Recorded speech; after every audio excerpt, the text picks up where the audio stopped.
Hey guys, this week is Josh's point of view again from Love Dead 2 fanfiction that I wrote. Everything's linked down below. Let's get into it because I really don't want them all to be 20 minutes. I got a call from Ellis one day and he seemed a little awkward. I wondered what he was going to say, eventually telling him to spit it out. Josh, why don't you like Keith? I asked him, but he said to ask you because he don't hate you. He said you don't like him. I sighed. Of course Keith would pretend he doesn't know why I don't like him. Ellis, it's really nothing for you to worry about. Sure it is. I mean, you're my big brother, and if there's something more to you not liking him, I want to know about it. If I could reach through the phone and punch him, I most definitely would. Ellis, it's nothing. Josh, if you don't tell me, I'll ask Keith, and I'm sure he'll make up a pretty good reason for you to not be liking him. I sighed. Pretty almost always made me laugh, and I often ridiculed Ellis, since he was trying to say pretty but always failed. Ellis, fine. Keith did something to me when we were younger. Like what? It can't be that bad. You're right, it wasn't exactly bad, but he pulled a very inappropriate prank. Did he depaint you in front of a bunch of people? No, Ellis, stop interrupting. Sorry. Anyways, when we were younger, we snuck out after 2 in the morning. He wanted to go see ghosts or something in the graveyard down the road from Mom's house. We'd always talked about it. It was that by every day on our way home from school. Well, this one night, we decided it was time. He convinced me to sneak out, and we snuck over to the graveyard. We were equipped with nothing but flashlights. That night was kind of chilly, and I wished I had grabbed a jacket before I left. Before climbing outside. Despite it still being the middle of summer. We were looking around. Keith didn't know how to find ghosts exactly. We tried standing on the graves, we tried sitting and waiting, we tried sitting in the dark, we called for them, no sign of anything. When the clock struck 3, Keith got excited. He said we should for sure see something since it was the witching hour. I was already scared. I had seen a shadow go running by beforehand. I even told Keith, but he shrugged it off, saying I was being a baby because I wanted to go home. We were standing there looking around with our flashlights. I had my back turned to Keith as he was investigating a source of noise over yonder. I heard a bush rustling, so I was looking at it. Suddenly Keith went flying past me running, and he called for me to run too. Terrified and not knowing what we were fleeing from, I followed. On my way out, something grabbed me. I had turned in terror to see a hand sticking out of the ground and holding my ankle. I screamed and kicked at it, trying to get away. It finally released me, and I ran to the entrance of the graveyard. Keith was nowhere in sight. I ran home, literally running the entire way. When I got home, I hid under the covers for the rest of the night, barely getting any sleep. In the morning when I went back to school, Keith was there. He was okay. He didn't look like anything had grabbed him the way I had been grabbed. That's hilarious. When I approached him, he started laughing, and he told me he and his brother Paul had been digging a hole there for a while now so they could pull off this prank. Turns out I wasn't grabbed by something back from the dead. I was grabbed by a stupid middle schooler. I was traumatized. It was probably the scariest thing ever. I would want to have a story like this in my collection of things that have happened to me. When I finished, Ellis was quiet, and then he started laughing. That sounds like Keith, he admits. It was kind of funny, though. Yeah, on the outside, I scoffed. Imagine that was you, Ellis. 10 years old and running from a graveyard in the witching hour. Wouldn't you piss yourself if something grabbed you? Holy shit, man, you peed yourself too? Ellis guffaws and I sigh. That's hilarious. I cannot believe Keith pulled such an epic prank, and I was 8. I could have helped. Me or him. Either. Ellis laughs. I don't get why you don't like him, though. It was a joke, nothing to be mad about. Maybe not, but he didn't exactly grow up to be a good person, I replied. He's a bad influence. He always has been. Josh, are you a little jealous because I got a friend and you don't? No, I yelled. Look, Ellis, did you call me to harass me or were you curious? I was curious, but now I'm confused. How come you haven't forgiven him? Because he's a bad person, that's why. Are we done?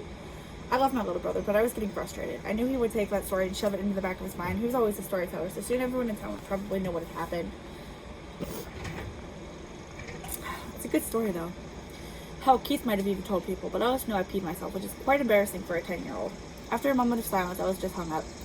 Oh shit, did I offend him? I shot him a text saying I was sorry, explaining that Keith is a sensitive subject for me. He told me all was good, so I put my phone away and got ready to head over to Josh's cuisine. I had a truck with supplies coming in, so I wanted to be there to help everyone unload it. I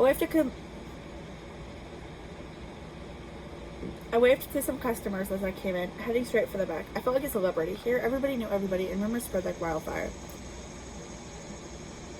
I made room in our freezer for the cold stuff coming through, and I ordered some of our extra servers to clean up the kitchen area, wiping down counters in the cooking spaces. I took boxes of spices and other herbs and set them over on a counter, opening them and putting them away. I was still getting most of my supplies for the restaurant to keep busy. We had gone through a lot of stuff in the first week of it being open.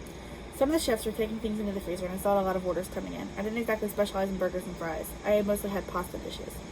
On my menu, though, I had a little bit of everything.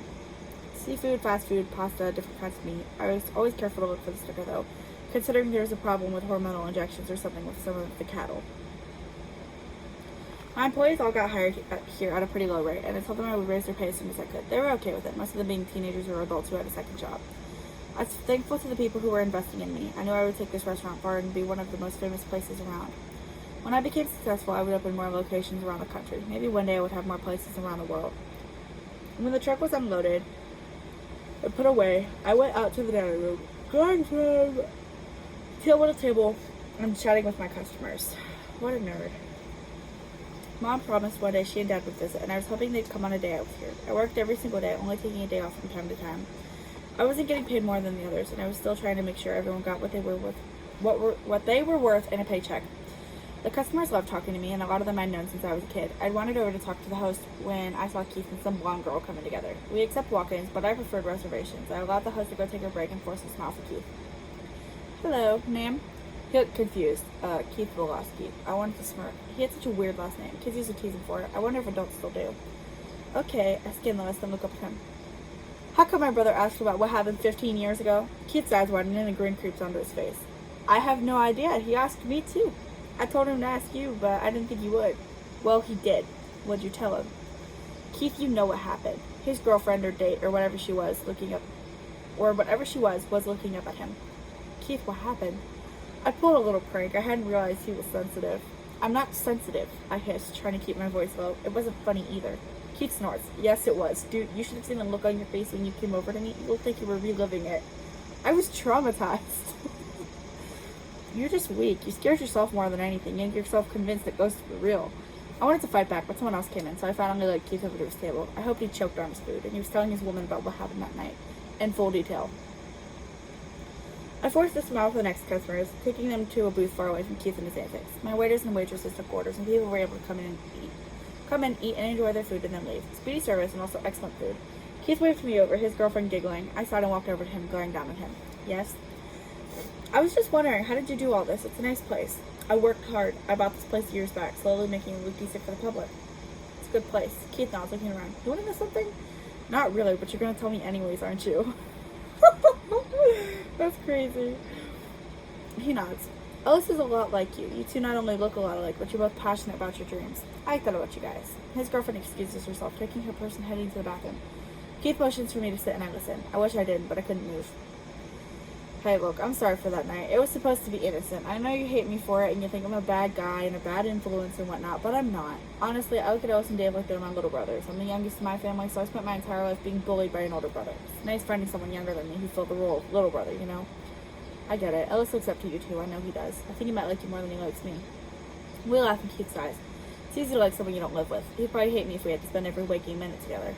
I know. That's how it is with siblings, but we still love each other at the end of the day. I know.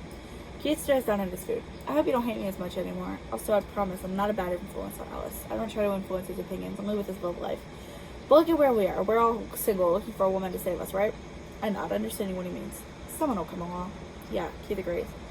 Anyways, despite you probably not liking it, I'm always looking out for Ellis. Like I said, he's like my little brother. I nod, smile.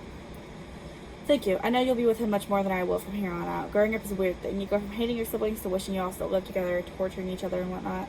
Keith nods. Oh, definitely. I still live with my two older brothers, though. Keith's girlfriend was coming back, and I stood up, allowing her to sit back down. Well, man, it was nice talking to you. Congratulations on the place. I smiled, proud of myself. Thank you. Good luck with your auto shop. You guys deserve it. Thank you. I turn and leave, turning to my other customers and stuff before heading back home. I didn't know Keith was sorry for what happened. He might have only said that because he didn't want Ellis turning on one of us. I didn't care. Things were good for me, and they were only going to get better. That's it. Yes! It's under 10 minutes. I'm gonna finish. Next week is Ellis again. I hope to see you guys. Thank you so much for watching. I'll see you next week. Bye-bye.